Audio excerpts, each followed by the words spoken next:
नमस्कार दोस्तों, मैं राजेश चौधरी आपका डिजिटल प्लेटफॉर्म पर हार्दिक स्वागत करता हूं। जैसा कि हम पिछली क्लास में जो पढ़ रहे थे, हम first grade second grade subject का बेस की हम बात कर रहे थे। उसमें हमने कल क्या पढ़ा था?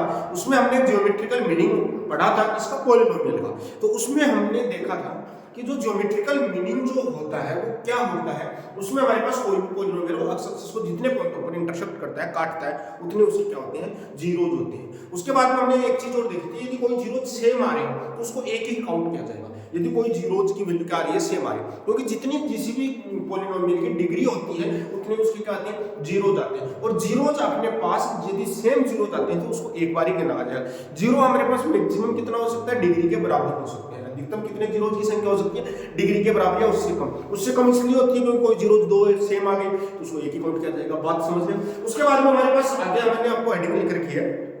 आगे हम देख रहे हैं कि बहुपद के गुणांकों एवं शून्याङ्कों में संबंध की बात करते हैं। बहुपद के गुणांक, आपके पास relation between coefficient and zeros, ठीक है, relation between coefficient and zeros of polynomial. तो पॉलिनोमियल के बहुपद के गुणांकों और शून्याङ्कों के बीच संबंध का जब जिक्र की बात आती है तो हमारे पास अलग अलग चीज होती है। सबसे पहले हम बात करते हैं किसकी? रेखिक बहुपद की बात करते हैं। किसकी बात करते हैं? सबसे पहले रेखिक बहुपद की बात करते हैं। बेटा डायरेक्ट सीधे हम पढ़ेंगे रेखिक बहुपद। बेटा रेखिक बहुपद अपने पास कौन सा होता है? ax + b। अपने पास जीरो निकालने के लिए जीरो के बराबर करते हैं, क्योंकि जीरो होता क्या है? जो इस पॉलिनोमियल को सेटिस्फाई करके जीरो बनाते हैं। समझ में आ गया? तो हमारे पास यहां से जो x की वैल्यू आती है वो -b अपॉन a आती है। बेटा a यहाँ पर x का कोएफिशिएंट है, x का गुणांक है, और b यहाँ पर अक्षर है। समझ में आ गया? तो यहां से जो जीरोज निकल के आ गया वो माइनस का अक्षर अपॉन x का गुणांक आ गया, x का गुणांक आ गया। बेटा ये चीज समझ में आ गई। नंबर 2 पे हम बात करते हैं द्विघात। द्विघात द्विघात बहुपद की। द्विघात बहुपद में हमारे पास क्या चीजें आती है? थोड़ा सा समझने की कोशिश करना। द्विघात के बहुपद x² + bx + c, ये अपने पास द्विघातीय पॉलिनोमियल है। इसके हमारे पास जो जीरोज की बात करते हैं, बेटा जीरोज की बात करते हैं, इसकी शून्याङ्क की बात करते हैं, तो शून्याङ्क इसके हमारे पास अल्फा एंड बीटा लेते हैं। समझ में आ गया? इसमें रिलेशन की बात करते हैं तो अल्फा + बीटा = क्या आता है? -b/a, और अल्फा बीटा हमारे पास क्या आता है? c/a। बेटा इसमें आपको ज्यादा डीपली जाने की जरूरत नहीं है, क्योंकि हमारे को डायरेक्ट रिलेशन की बात पूछता है। तो रिलेशन की बात जब भी आती है द्विघात बहुपद में, तो ax² + bx + c हमारे पास है। इसमें अल्फा बीटा है, अल्फा + बीटा की वैल्यू -b/a और अल्फा बीटा कोऑर्डिनेट। ये अपने पास समरूप जीरो आता है, आपके शून्याङ्कों का योग आता है, शून्याङ्कों का गुणनफल आता है। उसके बाद में हमारे पास क्या आती है? त्रिघातीय बहुपद। उसके बाद में हमारे पास क्या होता है? त्रिघातीय बहुपद।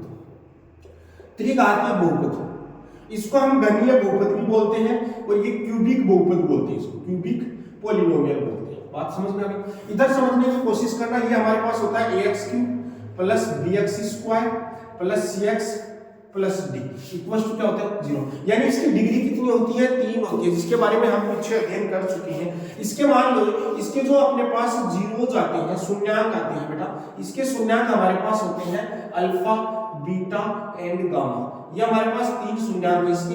अपने पास इसमें क्या क्या चीजें आती है? अल्फा + बीटा + गामा = हमारे पास सम ऑफ जीरोज आता है -b/a। बेटा b अपने पास है x² का कोएफिशिएंट और a अपने पास है x³ का कोएफिशिएंट। b हमारे पास है x² का गुणांक और a हमारे पास है x³ का गुणांक। उसके बाद में आता है दो का मल्टीप्लाई आता है, alpha beta × beta gamma plus gamma alpha बराबर होता है बेटा c/a। c यहाँ पर x का गुणांक है, a हमारे पास x³ का गुणांक है। उसके बाद में प्रोडक्ट आता है अल्फा बीटा गामा, ये अपने पास -b/a होता है। d अपने पास कांस्टेंट होता है और a x³ का गुणांक होता है। बेटा ये छोटा सा हमारे पास रिलेशन आता है। ये हमारे पास तीनों क्या होते हैं? बहुपद के। इसमें क्या होता है? इसमें हमने बहुपद के गुणांक और शून्याङ्कों में संबंध की बात करते हैं। इनका प्रयोग कहां से होता है वो हम आराम से निकाल सकते हैं। x की वैल्यू अल्फा मान लिया, बीटा है। अपने पास जब भी इस इक्वेशन को लिखते हैं तो a × x - alpha x - beta comparison करके इस क्वेश्चन को सोल्व किया जाता है। ज्यादा टिपिकल मैटर नहीं है, बहुत आसान सा प्यारा सा मैटर। बात समझ में आ गई? ये हमारे पास रिलेशन आता है किसमें? बहुपद के गुणांक और शून्याङ्क में। बेटा ये गुणांक तो हमारे पास abc है। abc क्या है? गुणांक।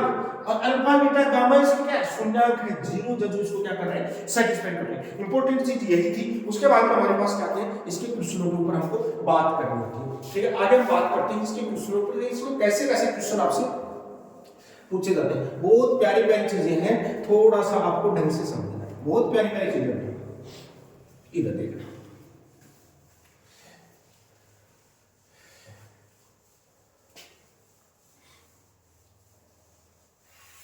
इधर देखो, मैं एक क्वेश्चन लिख रहा हूं बेटा, x³ minus 3x² minus 16x plus x³ minus 3x² minus 16x, 3x² minus 16x plus 48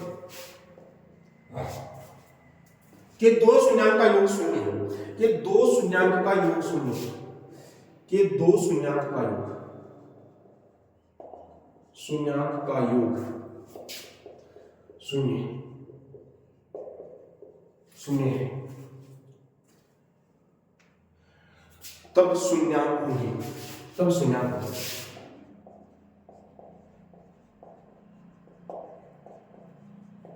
आपके पास ऑप्शन दे रखे हैं, पहला ऑप्शन आपके पास 3 माइनस 3, ये 3, ये माइनस 3 और आपके पास 9। दूसरा ऑप्शन दे रखे हैं 4 माइनस 4 और 3। मैंने दो ऑप्शन आपके सामने लिख दी, बेटा समझने की कोशिश करना। आपके पास थोड़ी सी चीजें आपको दे रखी है, उसको समझने की कोशिश करना। इधर देखो क्वेश्चन बहुत प्यारा क्वेश्चन है, इंपॉर्टेंट क्वेश्चन है, बहुत ही शानदार क्वेश्चन। आपके पास शून्यांकों का योग, दो का शून्य, देखो इन दो का सब शून्य है, इन दो का सब भी शून्य है। इसका मतलब दो शून्यांक का तो हमारे पास ऑप्शन से पता चल जाता है, लेकिन तीसरे शून्यांक का हमको पता नहीं चलेगा। तो उसको पता डालने के लिए हमको क्या करना पड़ेगा, हमको चेक करना पड़ेगा कि आपके पास कोई भी बहुपद दिया है, इस बहुपद के 3 शून्यांक हमारे पास, 3 शून्यांक कौन से हमारे पास, अल्फा है, बीटा है और गामा है। इनका आपके पास सम करेंगे तो alpha plus beta plus gamma बराबर क्या आ जाएगा, माइनस का b अपॉन a। बेटा माइनस का b यानी माइनस 3 अपॉन a, बोले तो माइनस 3। यहां से दो शून्यांक का योग 0 है, तो अल्फा बीटा की वैल्यू क्या आएगी 0, तो यहां से गामा इक्वल्स टू क्या आ गया माइनस 3।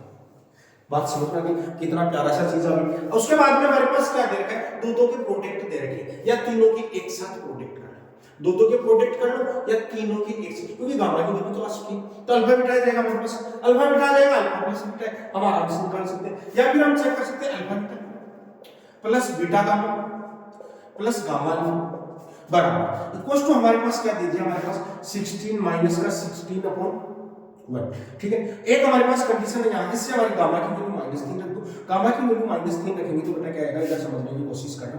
ये तो आ गया हमारे पास अल्फा बीटा प्लस, यहाँ से गामा की वैल्यू कितनी रखेंगे माइनस, ये अल्फा प्लस बीटा आ गया बेटा, थोड़ा सा समझने की कोशिश करना।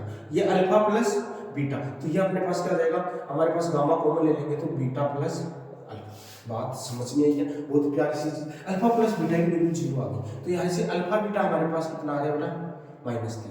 अल्फा बीटा कितना आ गया हमारे पास, अल्फा बीटा प्लस माइनस 3।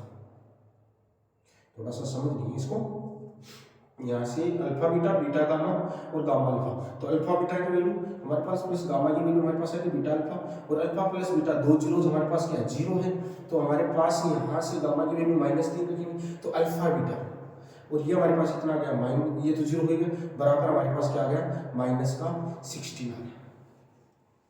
बात समझ में आई, कोई दिक्कत तो बताइए। अब हमारे पास दूसरी चीज हमारे पास क्या होती है, अल्फा बीटा गामा, इसकी वैल्यू अपने पास अल्फा बीटा की वैल्यू आ गई, अल्फा प्लस बीटा बराबर 0 है, तो यहाँ से हम आराम से वैल्यू निकाल सकते हैं। इधर देखना बेटा, अल्फा प्लस बीटा बराबर 0 है और अल्फा बीटा बराबर माइनस का 16 है, तो यहाँ से मेरे को एक छोटी सी चीज बताना, यहाँ से अल्फा बराबर माइनस बीटा, इसकी वैल्यू यहाँ पर लिखेंगे तो माइनस बीटा का स्क्वायर इक्वल टू क्या हो जाएगा माइनस का 16। ये माइनस से माइनस बीटा से स्क्वायर कटेगा तो बीटा की वैल्यू क्या आएगी प्लस माइनस 4, बीटा की वैल्यू प्लस माइनस 4 आएगी, तो अल्फा की वैल्यू आपके पास क्या आएगी प्लस माइनस 4, यानी यदि ये प्लस का होगा तो ये माइनस का होगा, माइनस प्लस, क्योंकि ये माइनस है बीटा तो ये माइनस है, तो आपके पास क्वेश्चन का आंसर क्या आएगा हमारे पास, आपके पास यदि अल्फा प्लस बीटा आपके पास क्या आएगा, इसकी वैल्यू 4, इसके पास या फिर इसका आंसर हो सकता है माइनस 4 और 3।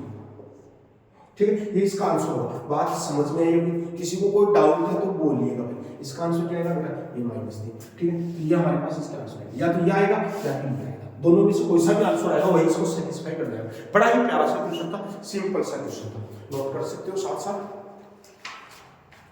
अब देखो आगे क्वेश्चन देखते हैं, क्वेश्चन लिखेंगे हम, बहुत ही बारीकी से क्वेश्चन लिखेंगे, बहुत सारे क्वेश्चनों को अध्ययन करेंगे।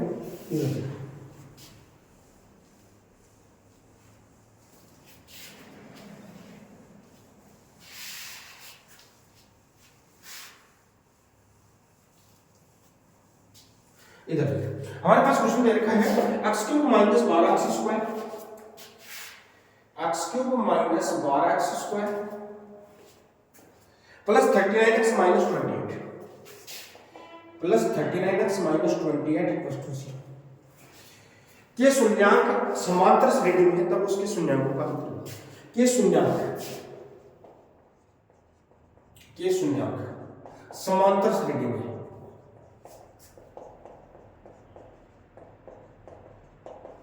तो उनका अंतर होगा। उनका अंतर की बात कर रहा है, बोले तो सारा अंतर क्या होगा बेटा, समझने की कोशिश कीजिए। इसका शून्यांक क्या मान लेते हैं अपन, इसका शून्यांक 3 होते हैं, अल्फा बीटा गामा, तो इसको a minus D a plus D मान लेते हैं। बात समझ, ये हमारे पास क्या अल्फा, ये हमारे पास बीटा और ये हमारे पास गामा। अभी आपके पास क्या देखा है, जीरो सम ऑफ जीरोस की बात कर रहे हैं, तो sum of zero alpha plus beta plus gamma बराबर क्या होता है 12, क्योंकि माइनस बी अपॉन माइनस से माइनस कैंसिल आउट हो जाएगा। यहां से इसको ऐड करेंगे तो देखो a 3a b से डी कट जाएगा, 3a बराबर 12, तो यहां पर a बराबर कितना आ गया बेटा 4 आ गया। बहुत ही प्यारा सा क्वेश्चन क्लास से समझ गए, एक ही वैल्यू आ गई। अब हमको वैल्यू निकालनी है किसकी, d की वैल्यू बेटा, d की वैल्यू निकालने के लिए प्रोडक्ट ऑफ जीरोस निकालो।